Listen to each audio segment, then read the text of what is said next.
Zašto to Bog dopušta? Na svijetu se događaju strahote.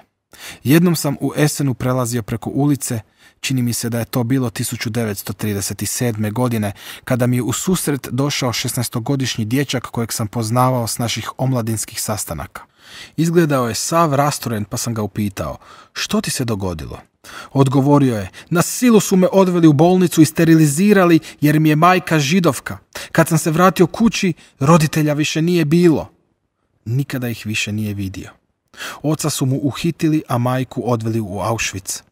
Dečka sam spasio organiziravši mu bijeg u Nizozemsku, odakle je pobjegao u Ameriku. Nikada neću zaboraviti tog nesretnog dječaka i njegove riječi: mene su odveli u bolnicu i sterilizirali jer mi je majka Židovka. Kada sam se vratio kući, mojih roditelja više nije bilo. Nebrojeno sam puta viđao slično. Zbog takvih se događaja rađaju u ljudskim mislima pitanja: pa gdje je onda Bog? Zar ne vidi? Zašto šuti na sve to? Zašto Bog dopušta zlo? U Kölnu je neki luđak uletio u osnovnu školu i bacačem plamena pobio 12 djece. Opet nam se nameće pitanje: gdje je bio Bog? Zašto je to dopustio?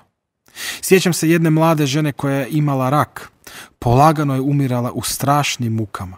Za sobom je ostavila ožalošćenu dječicu. Tko je proživio takvo što, zacijelo se pita gdje je bio Bog i zašto je to dopustio. Mnogi bi nam mogli ispričati slične priče i na koncu s pravom postaviti to isto pitanje.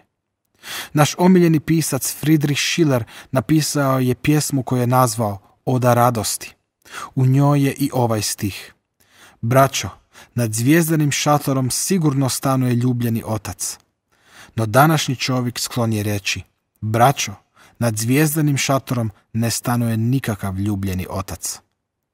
Kada tko počne tako razmišljati i kada se u njemu pojavi pitanje gdje je Bog, zašto to dopušta, zašto šuti na sve strahote, vjerojatno će doći do točke kada će mu se u umu pojaviti opasne sumnje da Bog možda ni ne postoji. Možda ni nebo ne postoji. Možda je ateizam ipak u pravu. Dragi prijatelji, onaj u čijem se umu pojave takve misli trebao bi se uplašiti. Bilo bi užasno kada bi bila istina da Bog ne postoji. Tada bismo mi ljudi bili poput životinja. Bili bismo sami i napušteni, poput izgubljene djece koja više ne mogu pronaći put kući. Da Bog ne postoji, bilo bi to užasno. Kada mi netko kaže ja sam ateist, ja mu odgovorim: nemate pojma što ste time rekli. Da ne postoji ništa iznad nas, da smo napušteni, da smo sami jedan s drugim. Ne postoji ništa gore za čovjeka od drugog čovjeka. Nije li tako? Stari su Rimljani imali izreku homo homini lupus est, što znači čovjek je čovjeku vuk. Užasno. Ne možete zamisliti kako mi često kao župniku postavljaju pitanja: kako je to Bog mogao dopustiti? Zašto Bog šuti na sve to? Budući da me to često pitaju, htio bih sada na to odgovoriti. Ali prije svega znajte da ja nisam Božji ministar unutarnjih poslova. On mi nije povjerio svoje planove. Osim toga, pomalo je glupo postavljati takva pitanja kao da bismo mi mogli razumjeti Boga. Jednog dekana ili vrhovnog crkvenog poglavara još bih mogao razumjeti, ali Boga teško da ću pravilno razumjeti. Bog je u Bibliji rekao: moje misli nisu vaše misli i moji putevi nisu vaši putevi. To je dovoljno jasno, nije li tako? Međutim, došao sam do nekih zaključaka iz Biblije i želim, koliko je to u mojoj moći, odgovoriti na pitanje zašto Bog šuti. Pogrešno postavljeno pitanje. Glede pitanja zašto to Bog dopušta ili zašto Bog šuti, htio bih naglasiti da je krivo postavljeno. Postavljeno je naime na ovaj način. U sudnici na sučevom stolcu sjede gospođa Šulca ili župnik Bush. Na mjestu za optuženika sjedi Bog. Tada mu kažemo: optuženi Bože, kako možeš dopustiti da se sve to događa? Zašto šutiš kada se događa zlo? Da vam iskreno kažem, Bog koji bi nas pustio da sjedimo na sudačkom stolcu, a on da sjedi na optuženičkoj klupi, takav Bog ne postoji. Imao sam 27 godina kad sam kao mladi župnik došao u Esen. U to je doba izbio veliki rudarski štrajk koji je uznemirio duhove. Jednom sam prolazio trgom nasred kojeg je na sanduku stajao neki čovjek i žustro govorio okupljenima. Spominjao je gladnu djecu, niske nadnice i nezaposlenost. Kada me spazio i prepoznao, doviknu mi: "Ha, evo popa, dođi malo ovamo." Tako ljubazan poziv nisam mogao odbiti. Odazvah se i pođoh k njemu. Ljudi su se razmaknuli da me propuste do govornika. Našao sam se usred 100-tinjak rudara. Nije mi baš bilo ugodno u duši jer me na fakultetu nisu pripremili za takve situacije. "Čuj me, pope," započe čovjek.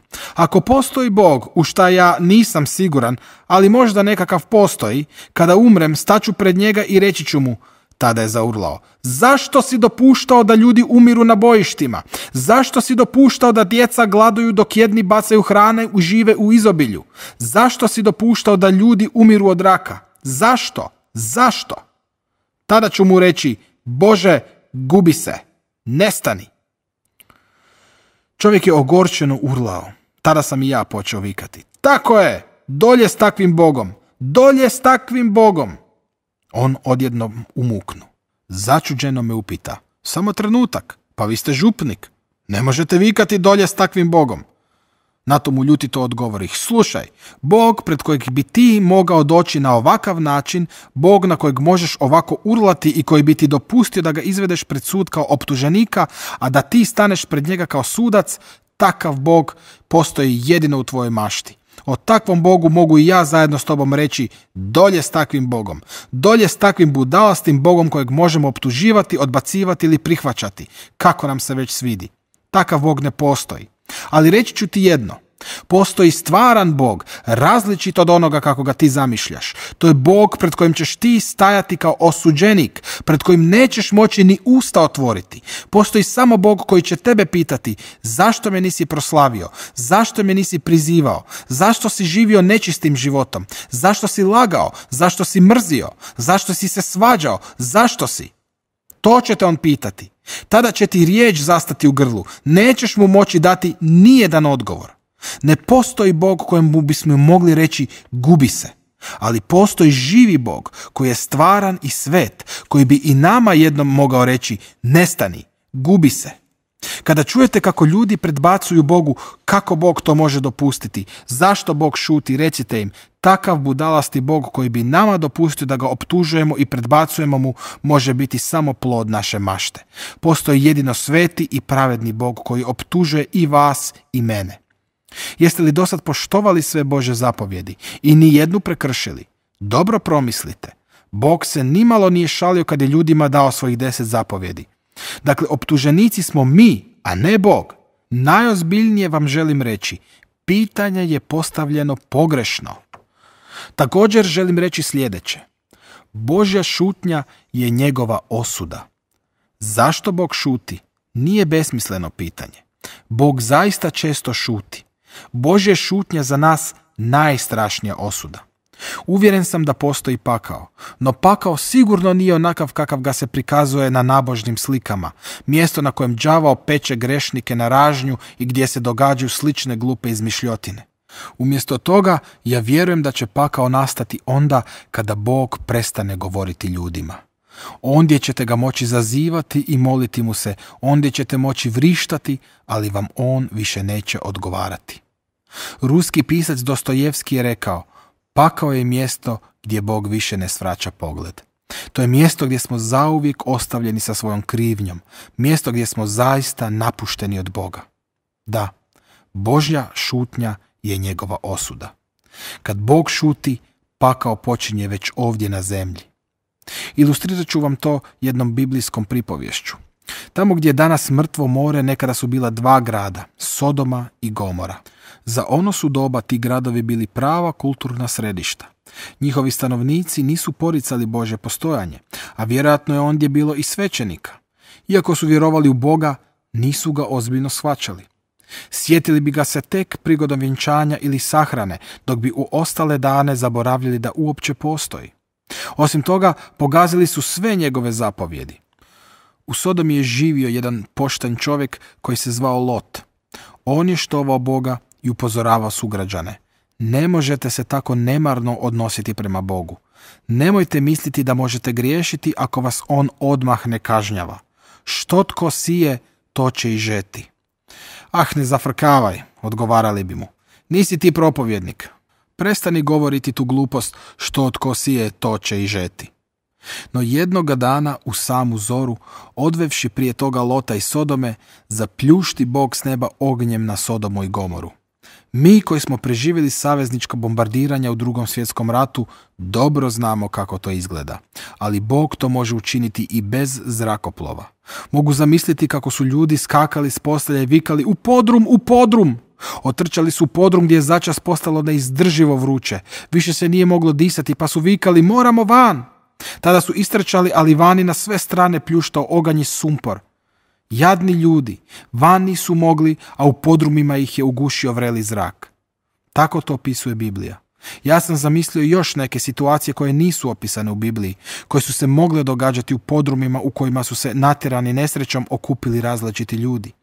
Bilo je tu svakojakih. Mlada žena iz visokog društva koja je dragog Boga ostavila zbog nekog muškarca. Stari gospodin koji je po okusu mogao prepoznati svaku vrstu vina. Ni on nije imao ništa protiv dragog Boga, ali mu je bilo svejedno što Bog želi od njega. U podrumu su se našli jedan kraj drugog. Ljubazni ljudi, lojalni i pošteni građani, vjerni platiše poreza.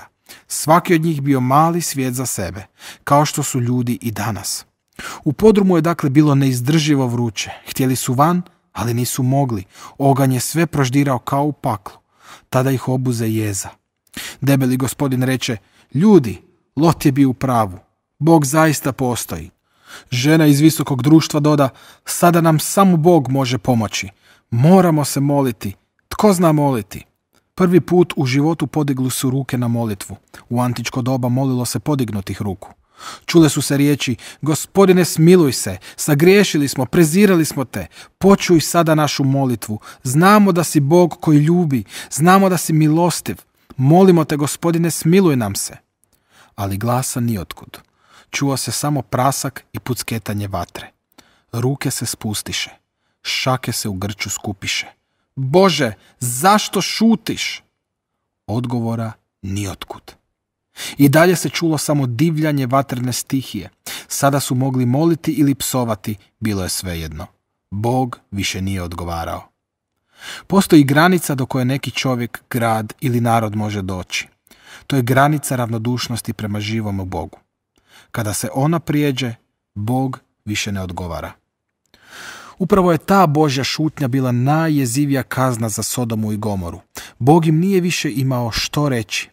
I kada danas vidim svoj narod kako se ravnodušno odnosi prema Božjim istinama, Božjim zapovjedima i njegovu sinu, sav se naježim. Možda ćete baš vi doživjeti da molite i psujete, a Bog vam više neće imati što reći. U Bibliji su zapisane i ove Božje riječi. Zvao sam vas, ali se ne odazvaste. Čovječe, zašto šutiš kada te Bog zove? Dakle, Božja šutnja je strašna Božja osuda. Kao treće želio bih reći, ne možemo čuti ako smo predaleko. Kada imamo osjećaj da nas Bog ne čuje, možda smo mi predaleko od njega. Nedavno mi je prišao jedan mladić i rekao, gospodine Bush, idete mi na živce. Neprestance govorite o Bogu. Slučajno se sretnemo na ulici i već počinjete pričati o Bogu. Ja Boga ne mogu ni čuti, ni vidjeti. Pa gdje on to govori? Ja ne čujem ništa. Ja ga na to upitah, mladiću, znaš li priču o izgubljenom sinu? Pa otprilike, reče on. To otprilike nije ništa. Sada ću ti ispričati. Bogati zemljoposjednik imao je 2 sina. Jedan od njih bio je, kako se ono kaže, gotovan. Bilo mu je skučeno i dosadno kod kuće. Jednoga dana reče on ocu, stari, daj mi moj dio nasljedstva. Isplati me jer želim u svijet. Otac mu dade što je zatražio i on se zaputi u bijeli svijet. Nakon nekog vremena sazna otac da je potrošio sve svoje imanje provodeći život razvratno. I sami znate kako je u velikim gradovima lako potrošiti novac. Nakon toga dolaze glad i nezaposlenost. Ostavši bez novca, mladić se našao u beznadnom položaju i konačno završio među svinjama, kao njihov čuvar. U Izraelu su svinje smatrali nečistim životinjama. Biti čuvarem svinja za jednog Izraelca bilo nešto najsramotnije što mu se moglo dogoditi.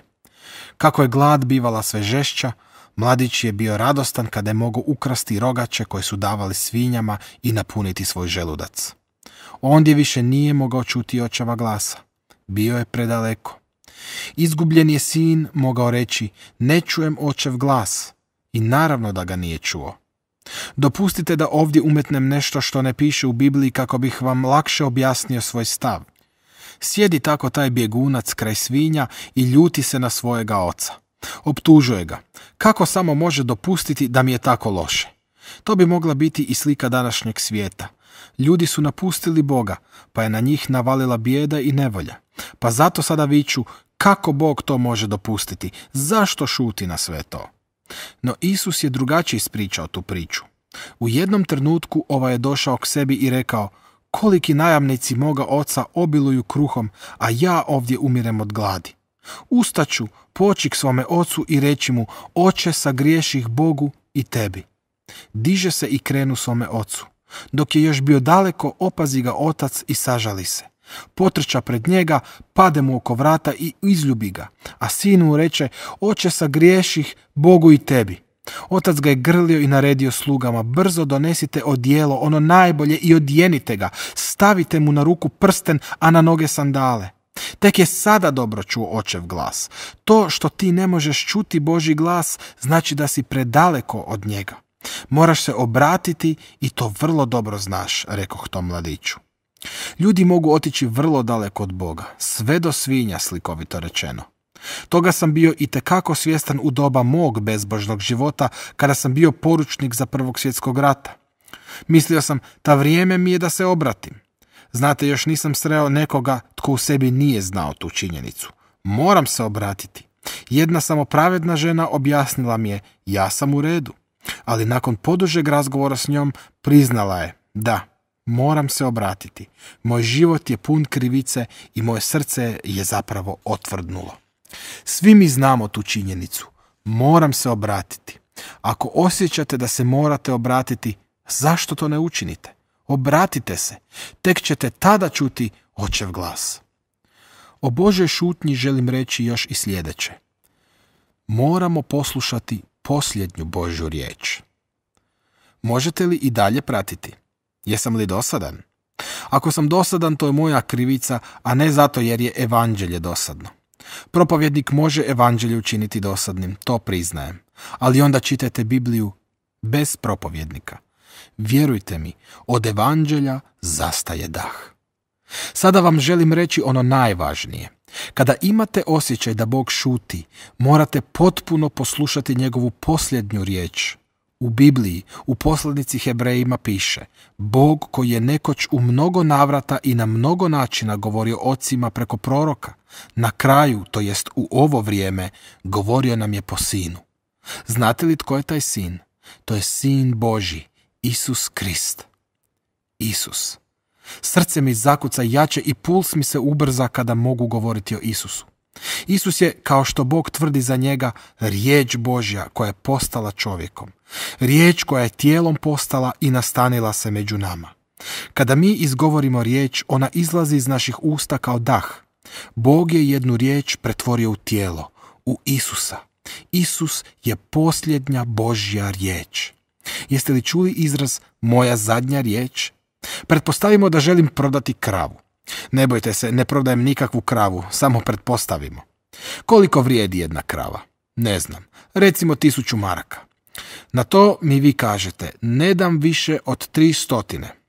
Ali takva krava vredi 1200 maraka, objašnjavam ja. Tada vi ponudite 400. Ja nastavljam 1100. I tako se pogađamo sve dok ne kažem: dobro, 800 maraka. To je moja zadnja riječ. I budući da ja nisam šeprtlja, ostaćemo na toj svoti i više je nećemo mijenjati. Isus je posljednja Božja riječ. Ako njega ne prihvatite, Bog vam više nema što reći. Razumijete li to? I kada se ljudi žale, Bog ne govori, zašto Bog šuti, ja im odgovaram. Bog vam više nema što reći ako ne želite prihvatiti njegovu posljednju riječ. Vi morate prihvatiti Isusa. Vi ga morate primiti. Drukčije ne ide. Često sretnem ljude koji mi kažu, ja vjerujem u dragog Boga, ali zbog čega trebam Isusa? Čujte Bibliju. Ona kaže da je Isus utjelovljena riječ Božja, njegova posljednja riječ upućena nama. Što to znači?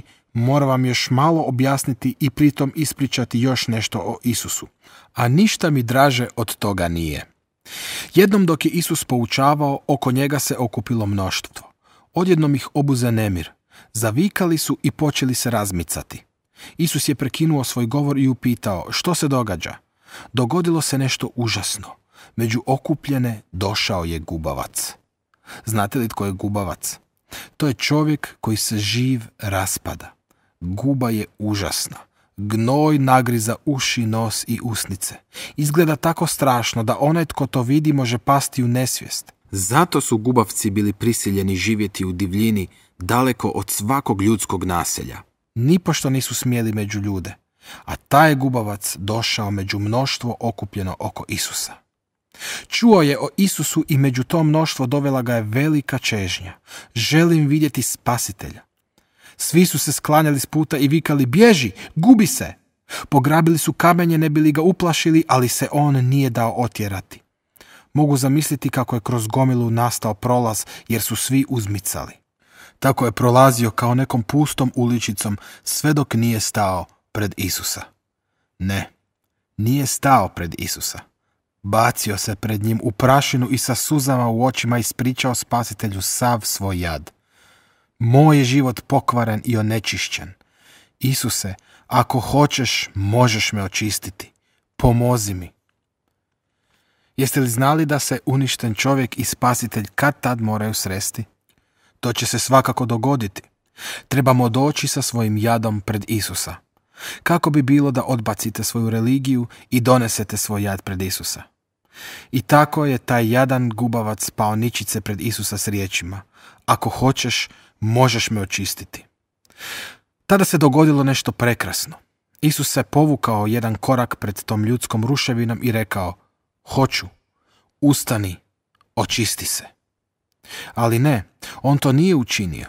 Isus je pošao jedan korak prema gubavcu i položio ruke na njegovu raspadajuću kožu.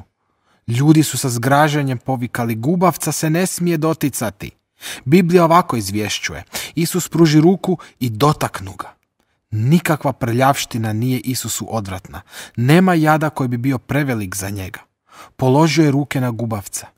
Da sam umjetnik, naslikao bih Isusove ruke na izobličenu raspadajućem gubavčavu licu. Takav je Isus, najčudesniji čovjek svih vremena. Ako ni za vas nitko ne mari, nitko vas ne treba, zamolite Isusa da stavi ruke na vas. On će vam reći, ja sam te kupio, ti si moj. Ako ste nagriženi gubom grijeha, a vaš život pun nečistoća, Isus će položiti svoje ruke na vas i reći vam, očisti se. U Isusu nam je darovana ljubav Božja koja može otkloniti sav naš jad, grijehe, prljavštine i bolesti. Isus je utjelovljena riječ Božja. Čemu ljudi govore, zašto Bog šuti? Nije li nam Bog progovorio dovoljno jasno i dovoljno ljubazno? Taj isti Isus, nedugo nakon događaja s gubavcem, bio je položen na križ. Željeznim su mu klinovima probili ruke i noge i prikovali ga. Tada su podigli križ, a oko njega se okupila razjarena svjetina. Rimski su vojnici grubo odbijali ljude od raspetoga. Dođite sa mnom, probijmo se kroz tu svjetinu i stanimo i mi pod križ. Pogledajte njega, raspeto Krista. O glavo okrunjena, koji se rugo svijet, o glavo puna rana, a na njoj trnov splet. O čelo s kojeg je teko u muci krvav znoj, ja te se sada sjećam i teških rana broj. Pogledajte ga, pitajte ga, zbog čega visiš tu? Ja ovdje visim, odgovara on, jer si ti sagriješio. Ili ćeš ti platiti za svoje grijehe u paklu, ili ću ja ovdje platiti za tebe. Jedan od nas mora platiti. Ja ću to učiniti umjesto tebe. Ti samo vjeruj u mene.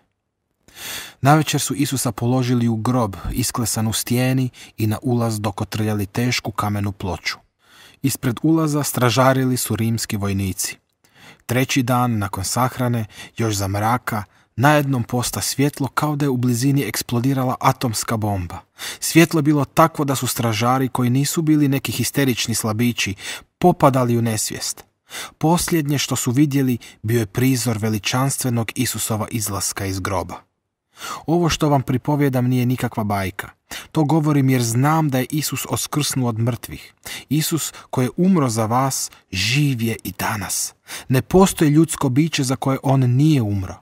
Isus je živ i zove vas kao posljednja riječ Božja. Najvažnije pitanje jest, hoćete li ga primiti u svoj život? Zašto Bog šuti? Dragi prijatelji, Bog ne šuti. On govori, a riječ mu se zove Isus. To ime je ljubav, milost i milosrđe. Proživio sam užase u nacističkim zatvorima iza bombardiranja. Često se sjetim jednog od najužasnijih trenutaka, kada sam jedanput za savezničkih bombardiranja bio doveden u neko dvorište. Zastao mi je krik u grlu. Predamnom se pružao užasan prizor. Poredano na tlu ležalo je 80 mrtvih tijela koje su otkopali iz bombom uništenog skloništa. Već sam viđao užasne prizore na bojištima u Prvom svjetskom ratu, ali taj je bio užasniji. Ovdje nisu ležali mrtvi vojnici, već tijela staraca, žena i djece. Dječice, čijih sam se mršavih tijela nagledao tijekom tog dugog rata. Djeca. Kakve su ona imale veze s tim besmislenim ratom? I dok sam stajao tamo među svim tim leševima, mojim se srcem razlegao krik. O Bože, gdje si? Zašto šutiš na sve ovo? U tom su se trenutku u mome duhu pojavile riječi iz Biblije. Bog je tako ljubio svijet da je dao svog jedinorođenog sina. Mora da mi je sam Bog objavio te riječi u trenucima dubokog očaja. Odjednom sam pred sobom u mislima ugledao Golgotski križ na kojem je Bog ostavio svog sina da iskrvari za nas. Uopće ne razumijem Boga.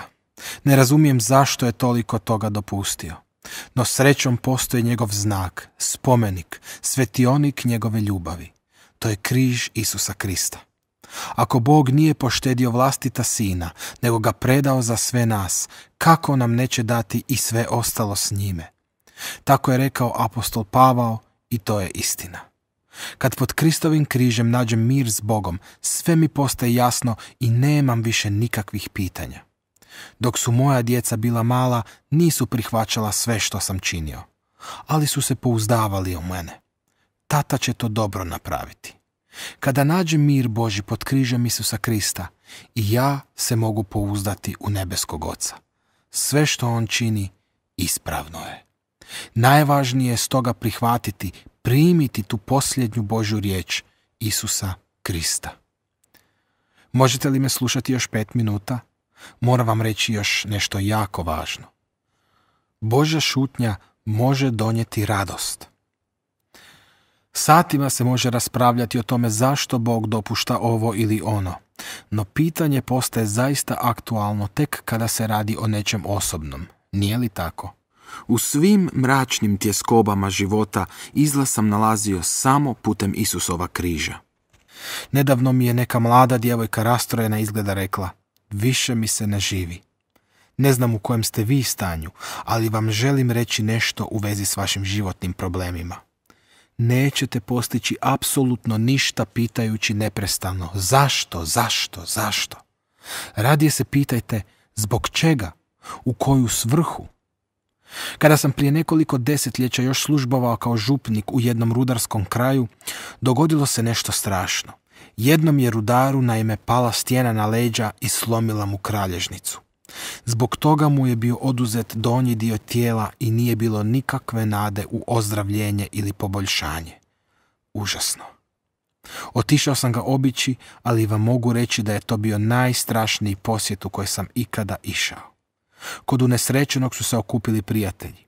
Na stolu su bile boce rakije. On je sjedio u pokretnim kolicima. Kad sam ušao, glasno je povikao: ti, crna ptico, ostani vani! Gdje je bio tvoj Bog kad mi je pala stijena na leđa? Zašto je Bog tada šutio? I tada poče psovati. Bilo je kao u paklu. Bez riječi sam se pokupio odande. Među rudarima imao sam nekoliko prijatelja i njima sam sutradan na biblijskom proučavanju za muškarce ispripovjedio taj mučni doživljaj. Nakon tjedan dana opet smo imali takav sastanak. Baš kada sam htio započeti sastanak, na vratima se pojavio čovjek u invalidskim kolicima. Moji su ga prijatelji rudari pozvali na sastanak i on se odazvao. Ne znam jesu li što razgovarali s njim, ali mislim da nisu. Tako je on te večeri sjedio predamnom i slušao propovjed koju sam započeo riječima. Bog je tako ljubio svijet da je dao svog jedinorođenog sina. Govorio sam o Isusu, posljednjoj riječi Božjoj koju moramo čuti i potom slijediti. Da ne pogine ni jedan koji u nju vjeruje, već da ima život vječni. Taj je čovjek slušao te riječi. Prvi put u životu čuo je o Isusu. Odjednom je ugledao svjetlo. Spoznao je. I da ne duljim, za 3 mjeseca i on je postao dijete Gospodina Isusa. Ne mogu vam reći kako se sve izmijenilo u njegovu životu. U stanu su zavladali red i čistoća. Ondje gdje su nekad odzvanjale psovke, čule su se pjesme o Isusu. Stari su ga prijatelji napustili, ali stekao je nove. Nestale su i boce rakije. Na stolu je sada ležala Biblija. Žena i djeca bili su kao preporođeni. Posljednji put posjetio sam ga nedugo prije njegove smrti. Taj mi je posjet ostao u neizbrisivu sjećanju. On je imao lijepo ime. Zvao se Amsel. Neće se ljutiti što ga ovdje spomenjem po imenu, jer je sada u vječnosti. Amsele, upita ga, kako je? Ah, reče, otkada je moj život pripao Isusu, otkad su mi oprošteni grijesi i Božje sam dijete, otada je u mom domu. Zastao je na trenutak i nastavio, otada mi je svaki dan kao badnjak. Lijepo je to sročio za jednog rudara, zar ne? Onda je rekao nešto divno što nisam nikad zaboravio. Rekao je Bush, osjećam da ću uskoro umrijeti. Bili smo na ti jer smo u međuvremenu postali dobri prijatelji. Tada ću proći kroz vrata i stati pred Boga, nastavi on. I kad tada u vječnosti budem stajao pred Božjim prijestoljem, pašću predaničice i zahvaliti mu što mi je slomio kralješnicu. Amsele, prekinuo ga zapanjeno, što govoriš? Dobro znam što govorim, nastavio on. Vidiš da mi se to nije dogodilo, da me Bog jednostavno pustio i dalje živjeti onakvim bezbožnim životom. Zacijelo bih svoj životni put završio u paklu, u vječnom prokletstvu. Bog je u svoj spasonosnoj ljubavi dopustio da mi se slomi kralješnica kako bih mogao pronaći njegova sina Isusa Krista. Po Isusu sam postao radosno dijete Božje. Zato mu i želim zahvaliti za svoju nesreću. Tada je rekao nešto što mi se neizbrisivo usjeklo u pamćenje. Bolje mi je uzetu pripadati Isusu i biti dijete Božje, nego s obje zdrave noge biti bačen u pakao. Nikada neću zaboraviti kako je to rekao. Bolje mi je uzetu pripadati Isusu i biti dijete Božje, nego s obje zdrave noge biti bačen u pakao. Dragi moj Amsel, rekoh mu, vidiš li kakve ti je strašne probleme Bog poslao? U početku si se pravdao gdje je bio Bog, zašto Bog šuti, a sada si shvatio zašto je Bog dopustio to što ti se dogodilo. On te htio dovesti do Isusa da bi te Isus mogao dovesti k njemu. Ne valja pitati zašto, nego zbog čega, u koju svrhu. Vjerujem kako sve teškoće u našem životu postoje samo zato da bi nas